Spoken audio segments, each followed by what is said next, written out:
Shalom Bapak Ibu, Saudara-saudari yang dikasihi dan mengasihi Tuhan. Kita bersyukur kalau hari ini Tuhan masih memberi kita kesempatan untuk kita boleh datang kepadanya. Mari kita berdoa. Tuhan, terima kasih untuk kasih setiamu di dalam hidup kami. Kami bersyukur sampai hari ini Kau boleh menyertai dan memberkati kami. Kami percaya kasih setiamu senantiasa memberkati dan memelihara hidup kami. Sebentar kami akan membaca dan merenungkan firman-Mu. Berfirmanlah dan biarlah kami mengerti apa yang menjadi kehendak-Mu di dalam kehidupan kami. Kami berdoa di dalam nama Tuhan Yesus Kristus. Haleluya. Amin. Ku rindu setiap waktu hidup di kebenaran-Mu, bukan dengan kuatku, namun karena Roh-Mu. Yesus, Kau yang ku pegang teguh. Ayat renungan yang menjadi perenungan kita terambil dari Matius 10 ayat 34 sampai 42. Yesus membawa pemisahan. Bagaimana mengikut Yesus? Jangan kamu menyangka bahwa aku datang untuk membawa damai di atas bumi. Aku datang bukan untuk membawa damai, melainkan pedang. Sebab aku datang untuk memisahkan orang dari ayahnya, anak perempuan dari ibunya, menantu perempuan dari ibu mertuanya. Dan musuh orang ialah orang seisi rumahnya. Barang siapa mengasihi bapa atau ibunya lebih daripadaku, ia tidak layak bagiku. Dan barang siapa mengasihi anaknya laki-laki atau perempuan lebih daripadaku, ia tidak layak bagiku. Barang siapa tidak memikul salibnya dan mengikut aku, ia tidak layak bagiku. Barang siapa mempertahankan nyawanya, ia akan kehilangan nyawanya. Dan barang siapa kehilangan nyawanya karena aku, ia akan memperolehnya. Barang siapa menyambut kamu, ia menyambut aku, dan barang siapa menyambut aku, ia menyambut dia yang mengutus aku. Barang siapa menyambut seorang nabi sebagai nabi, ia akan menerima upah nabi. Dan barang siapa menyambut seorang benar sebagai orang benar, ia akan menerima upah orang benar. Dan barang siapa memberi air sejuk secangkir saja pun kepada salah seorang yang kecil ini, karena ia muridku, aku berkata kepadamu, sesungguhnya ia tidak akan kehilangan upahnya daripadanya. Demikianlah firman Tuhan, mari kita merenungkannya. Bapak Ibu Saudara yang dikasihi dan mengasihi Tuhan, menjadi orang Kristen atau pengikut Kristus adalah anugerah. Memang kita tahu bahwa bukan kita yang memilih dia, tetapi dialah yang memilih kita.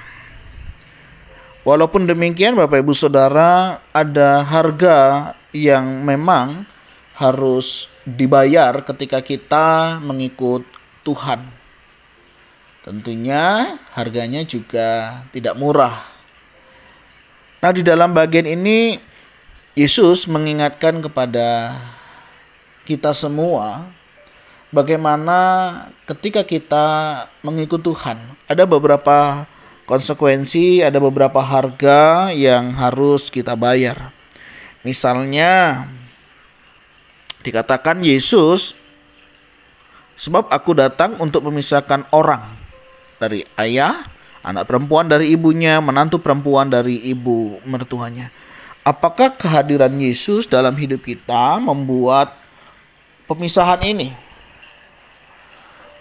Tidak sedikit memang kita menjumpai ketika dalam satu keluarga begitu, misalnya ada anak atau ada seorang ayah atau seorang ibu atau menantu mungkin yang percaya kepada Yesus yang tadinya belum percaya begitu. Tidak jarang di antara mereka terjadi hubungan atau relasi yang tidak baik. Nah, Bapak Ibu Saudara, tentunya hal ini bukan hal yang mudah untuk dihadapi. Saya punya satu teman begitu.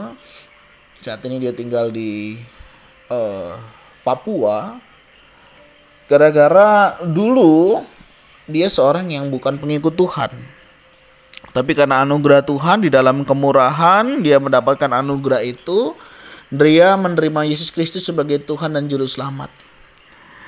Nah, waktu dia menerima Yesus Kristus sebagai Tuhan dan Juru Selamat, keluarganya tidak menyukainya karena dia meninggalkan agamanya yang sebelumnya dan dia percaya kepada Yesus.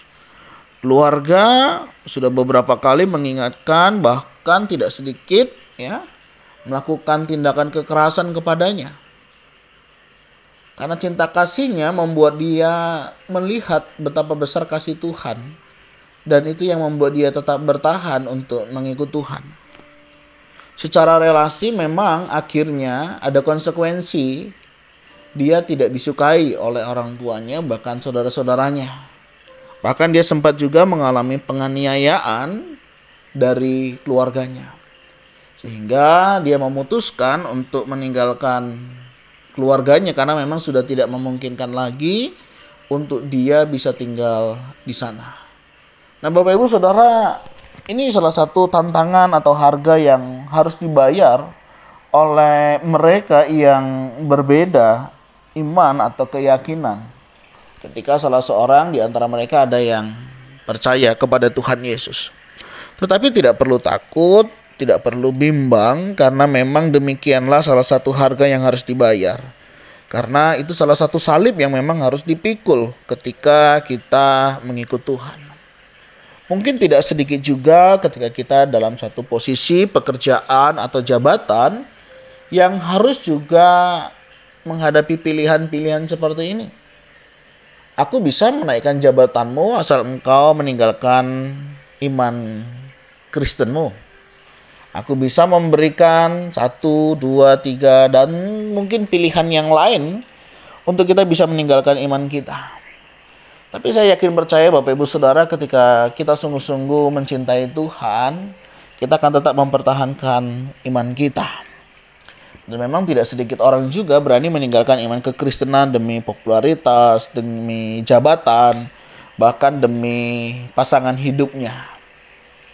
Hal ini memang menjadi tantangan buat kita. Tapi jika anugerah itu ada pada kita, kemurahan Tuhan itu ada pada kita, dan kita menyadari bahwa hidup ini adalah anugerah, kita akan siap mempertahankan iman kita. Walaupun hal ini tidak mudah. Tapi jika itu Tuhan kehendaki, mari kita akan melakukannya. Hari ini apa yang menjadi tantangan iman saudara? Untuk tetap bertahan di dalam Tuhan. Tetaplah bertahan. Walaupun kau harus mengalami penderitaan, walaupun kau harus mengalami bahkan mungkin penganiayaan sekalipun, tetaplah mempertahankan imanmu. Karena barang siapa mempertahankan nyawanya, ia akan kehilangan nyawanya. Dan barang siapa kehilangan nyawanya karena aku, ia akan memperolehnya. Dalam pengertian apa? Tidak sia-sia ketika kita mengikut Tuhan. Memang harus dibayar dengan harga yang mahal. Tetapi pilihan kita pasti pilihan yang terbaik. Nah, bagaimana dengan kita dalam kehidupan kita ketika kita menghadapi pertentangan dari keluarga kita, dari pasangan kita, dari orang-orang yang kita kasihi? Sebisa mungkin memang harapan kita adalah tetap menjadi berkat di dalam kehidupan mereka. Tetapi kalaupun hal itu memang sudah tidak bisa terbangun, ya kita harus siap dengan harga itu. Tetap doakan mereka supaya mereka nanti akhirnya boleh mengenal Tuhan melalui sikap hidup kita, tentunya dengan kesaksian yang baik dan benar. Hari ini tidak sedikit orang bisa mengalami perubahan juga dengan sikap kita. Misalnya sebagai seorang istri yang percaya kepada Tuhan dan suaminya tidak. Memang akan ada pertentangan dan lain sebagainya. Tetapi bagaimana kita bisa menjadi berkat juga buat pasangan kita? Ada nggak perubahan waktu kita ikut Tuhan? Atau pasangan kita tidak melihat nih perubahan dalam hidup kita? Sama aja yang percaya Yesus dan tidak. Tentunya hal ini tidak memberi kesaksian yang baik untuk pasangan kita, sehingga pasangan kita akan berpikir ya nggak ada bedanya ikut Tuhan dan tidak. Oleh sebab itu Bapak Ibu, mari kita menjadi contoh, menjadi teladan yang baik dan benar ketika kita mengikut Tuhan. Jadilah pengikut Tuhan yang sungguh-sungguh. Bukan hanya sekedar aku Kristen, aku percaya Yesus, tetapi tidak ada perubahan. Begitu juga mungkin posisi kita sebagai seorang menantu yang berbeda iman dengan mertua kita atau pasangan kita. Jadilah saksi di tengah keluarga.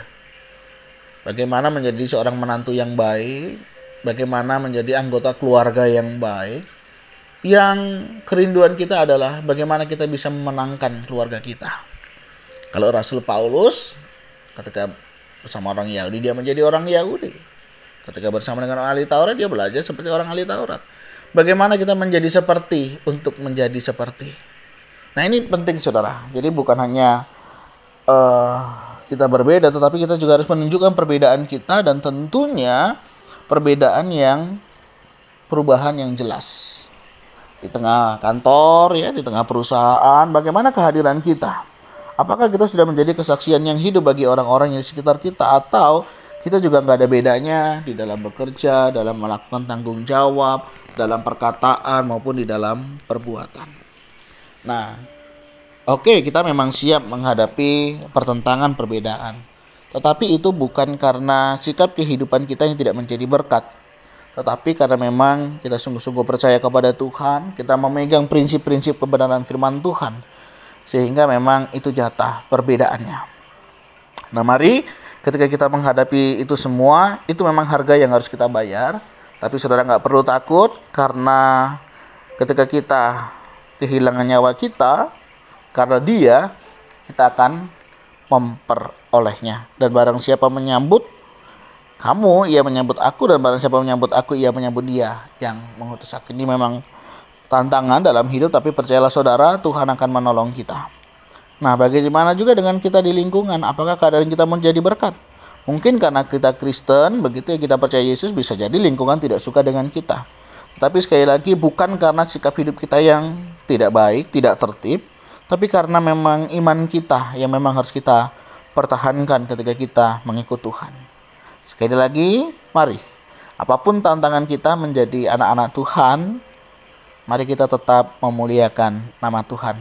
Dan kiranya Tuhan menolong kita semua. Tuhan, terima kasih, kami bersyukur hari ini kami boleh diingatkan bahwa ada banyak tantangan ketika kami mengikut Engkau. Tapi kami sadar tantangan itu bisa kami lalui, bisa kami lewati, karena Engkau selalu beserta dengan kami. Jika ada di antara kami hari ini harus terpisah dengan keluarga, harus terpisah dengan orang-orang yang kami kasihi karena iman kami mau berdoa. Mungkin untuk orang tua kami, untuk pasangan kami, bahkan untuk anak kami, maupun orang-orang sekitar kami. Kami mau berdoa, kiranya juga Tuhan menjamah mereka, melawat mereka. Kami rindu mereka juga boleh mengenal Engkau, dan mereka boleh mengalami apa yang kami alami. Tolong kami menjadi saksi-Mu dalam perkataan, dalam sikap hidup, perbuatan kami, cara pikir kami. Sehingga kehadiran kami juga boleh memberi dampak dan membawa kemuliaan bagi nama-Mu. Berkati ya Tuhan kami di tempat bekerja, dimanapun kami berada. Biar kami menjadi saksi-Mu yang hidup. Sehingga melalui sikap hidup kami, perkataan, tutur kata, kami boleh membawa mereka datang kepadamu. Dan kami boleh menjadi berkat dimanapun kami berada. Kami tahu hal ini gak mudah, tapi kami percaya Engkau akan menolong dan memampukan kami untuk kami boleh melakukannya. Berkati setiap kami yang sedang mengalami penderitaan, mungkin penganiayaan, atau keterpisahan dengan keluarga. Oh Tuhan, tolong kami, mampukan kami. Atau mungkin jika ada sanak saudara keluarga kami yang belum percaya, yang mungkin ada di tengah kami, entah itu mertua kami, entah itu menantu, atau siapapun ya Tuhan, tolong kami juga menjadi kesaksian yang hidup, sehingga melalui sikap hidup, perbuatan kami juga boleh membawa orang-orang yang kami kasih ini datang kepadamu. Kami berdoa dan mohon belas kasihan-Mu, Di dalam nama Tuhan Yesus Kristus, haleluya, amin. Demikianlah Bapak Ibu Saudara, renungan kita hari ini kiranya boleh menolong kita tetap setia mengikut Tuhan dan tetap mengutamakan Tuhan. Karena Tuhan mau kita lebih mengutamakan Dia di atas segala sesuatunya. Kiranya Tuhan Yesus memberkati kita semuanya. Shalom.